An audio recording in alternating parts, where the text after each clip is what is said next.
ഇന്ന് പറ്റിയ ഒരു വലിയ അബദ്ധം ഷെയർ ചെയ്യാമെന്ന് വിചാരിച്ചു കൂട്ടുകാരോട്.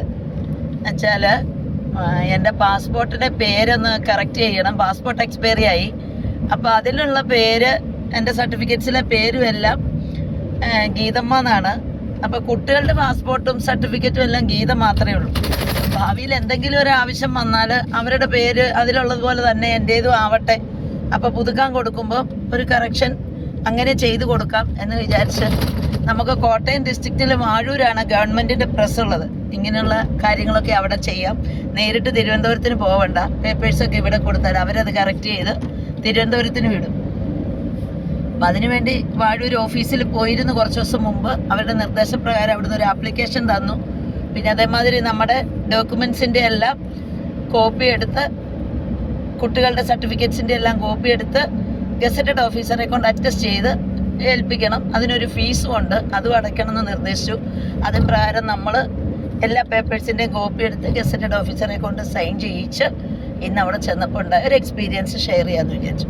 അവിടെ ചെല്ലുമ്പോൾ എൻ്റെ പേപ്പേഴ്സ് എല്ലാം സർട്ടിഫൈ ചെയ്ത് തന്നത് gazetted officer, water authority engineer.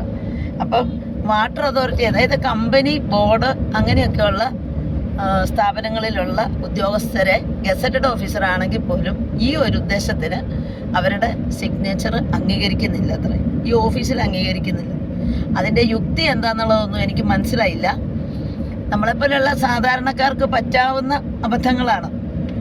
Gazetted officer എന്ന് പറയുമ്പോൾ ഏത് കാറ്റഗറി പെട്ടവരാണ് ഒപ്പിടേണ്ടെന്നുള്ള, അല്ലെങ്കിൽ ഒന്നുകിൽ അവരവിടെ ഓഫീസിലൊരു നിർദ്ദേശം ഒന്നുകിൽ എഴുതി വയ്ക്കണം, ഇന്ന കാറ്റഗറിയിലുള്ള ഗസറ്റഡ് ഓഫീസേഴ്സിൻ്റെ സിഗ്നേച്ചർ ആയിരിക്കണം. അതല്ലെങ്കിൽ നമുക്ക് പേപ്പേഴ്സ് തരുന്ന സമയത്ത് പറഞ്ഞു തരണം. ഇത് രണ്ടും ചെയ്തിട്ടില്ല. നമ്മൾ കഷ്ടപ്പെട്ട് പേപ്പറുകളെല്ലാം ശരിയാക്കി അവിടെ കൊടുത്ത് ലാസ്റ്റാണ് ഈ വിവരം അറിയുന്നത്.